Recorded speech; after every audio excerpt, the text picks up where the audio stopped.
نحمده ونصلي على رسوله الكريم اما بعد۔ ترجمے والے قرآن پاک کا صفحہ نمبر 980، 27واں پارہ، سورہ طور، آخری رکوع، آخری آیات،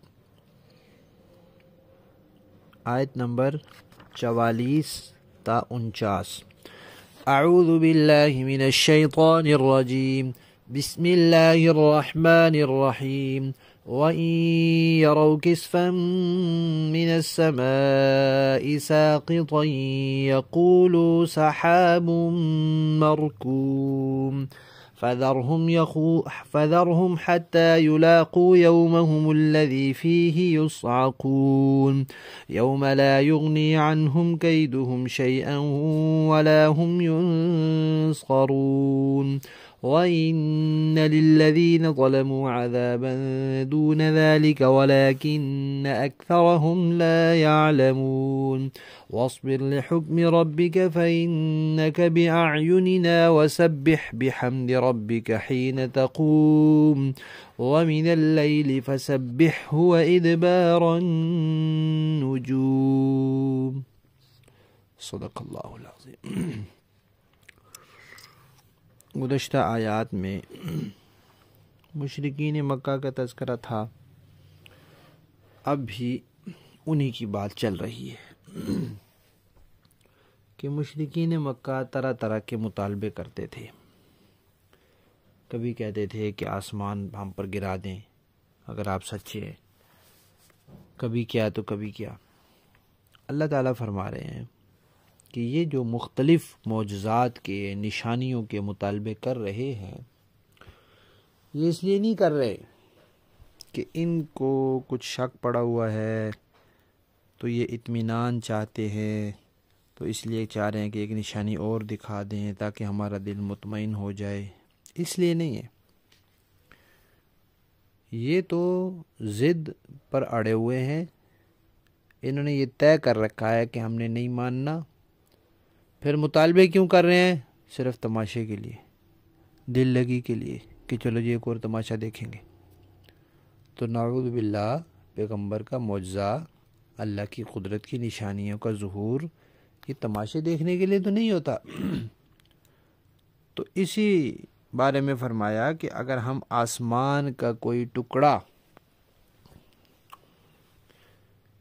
گرائیں اور ان کو دکھائیں تو یہ پھر بھی نہیں مانیں گے، کہیں گے یہ تو بادل ہے، گہرا بادل ہے، موٹا بادل ہے، یہ تو اس کو بادل کہہ دیں گے۔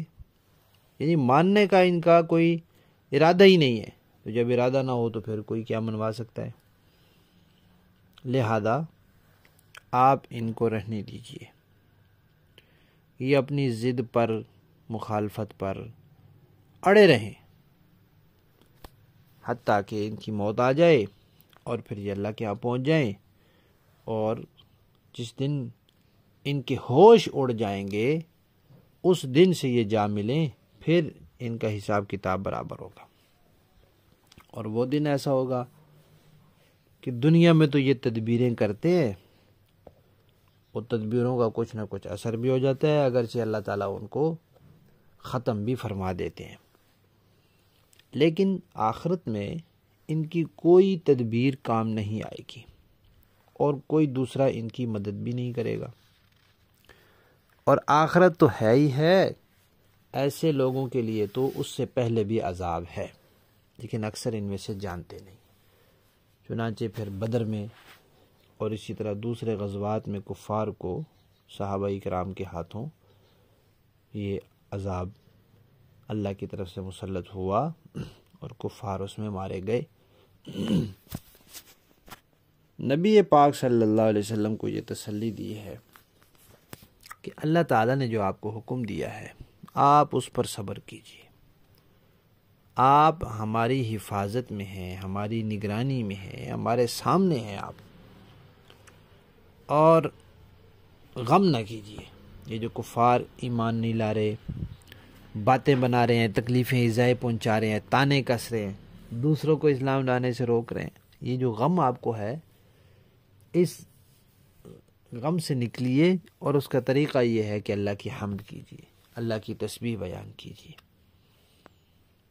فرمایا کہ اپنے رب کی حمد کے ساتھ اس کی تسبیح اور پاکی بیان کیجیے۔ کس وقت؟ اٹھتے وقت ایک تو ہوتا ہے جب انسان سو کر اٹھتا ہے، اور ایک ہوتا ہے جب کسی مجلس میں انسان بیٹھا ہوتا ہے تو پھر اٹھتا ہے۔ تو سو کر اٹھنے کی بھی دعا ہے، الحمدللہ الذی احیانا بعدما اماتنا والیہ النشور، تو اس میں بھی اللہ کی حمد ہے۔ اور مجلس سے جب اٹھتے ہیں تو اس وقت بھی یہ دعا سکھلائی گئی ہے، سبحانک اللہم وبحمدک اشہد ان لا الہ الا انت استغفرک واتوب الیک، اس میں بھی اللہ کی حمد ہے۔ تو اٹھتے وقت اللہ کی حمد، اور رات کو بھی، اور فرشتوں کے ستاروں کے جانے کے بعد بھی اللہ کی تسبیح کیجیے۔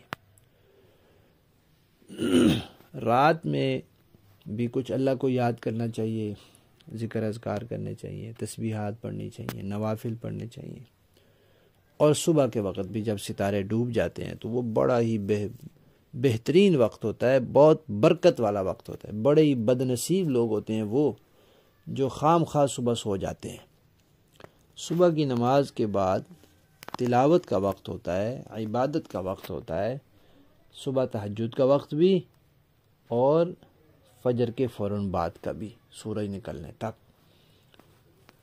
عبادت کا وقت ہوتا ہے، تلاوت کا، تسبیحات کا، ان چیزوں کا وقت ہوتا ہے، وہ سونے کا وقت نہیں ہوتا۔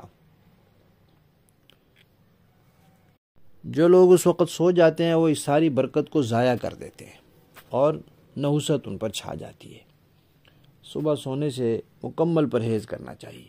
البتہ چھوٹے بچے ہیں، بہت چھوٹے، جنہوں نے زیادہ سونا ہوتا ہے تو ٹھیک ہے، وہ سوئے رہیں، بہتر تو ہے ان کو بھی جگایا جائے، وہ تلاوت سنے والدین کی اس وقت، وہ ان کو عبادت کرتا دیکھیں، وہ صبح کی برکات حاصل کریں۔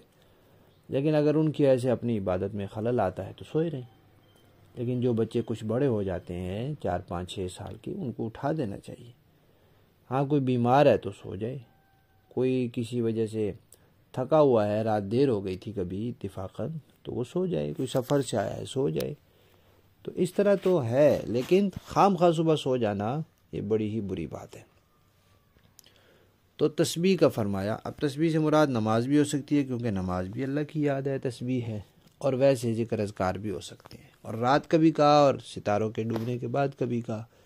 رات کی نمازوں میں عشاء بھی ہے، تہجد بھی ہے، اور اس کے علاوہ دوسرے وظائف بھی ہو سکتے ہیں۔ اور صبح کی جو نماز ہے وہ فجر کی نماز ہے، سورج ڈوبنے، یہ ستارے ڈوبنے کے بعد پڑھی جاتی ہے، اور تسبیحات وغیرہ بھی ہے، اور فجر کے بعد کی ہوں یا فجر کے وقت کی ہوں۔ با محاورہ دیکھیں جی، وَإِن يَرَوْا كِسْفًا مِّنَ السَّمَاءِ سَاقِطًا يَقُولُوا سَحَابٌ مَّرْكُومٌ، اور اگر یہ آسمان کا کوئی ٹکڑا گرتے ہوئے بھی دیکھ لے تو یہ کہیں گے کہ یہ کوئی گہرا بادل ہے۔ فَذَرْهُمْ حَتَّى يُلَاقُوا يَوْمَهُمُ الَّذِي فِيهِ يُصْعَقُونَ، لہذا اے پیغمبر آپ انہیں ان کے حال پر چھوڑ دیجئے یہاں تک کہ یہ اپنے اس دن سے جا ملے جس میں ان کے ہوش جاتے رہیں گے۔ يَوْمَ لَا يُغْنِي عَنْهُمْ كَيْدُهُمْ شَيْئًا وَلَا هُمْ يُنصَرُونَ، جس دن ان کی مکاری ان کے کچھ کام نہیں آئے گی اور نہ انہیں کوئی مدد مل سکے گی۔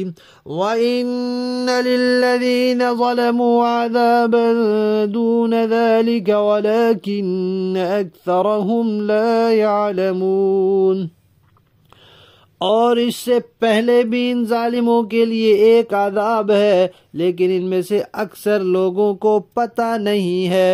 وَاصْبِرْ لِحُكْمِ رَبِّكَ فَإِنَّكَ بِأَعْيُنِنَا وَسَبِّحْ بِحَمْدِ رَبِّكَ حِينَ تَقُومُ، آپ اپنے پروردگار کے حکم پر ڈٹے رہے کیونکہ آپ ہماری نگاہوں میں ہیں، اور جب آپ اٹھتے ہیں تو اس وقت اپنے پروردگار کی حمد کے ساتھ اس کی تسبیح کیا کیجیے.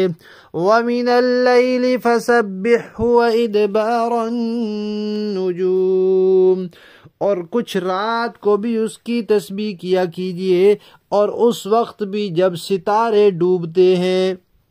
صدق اللہ العظیم.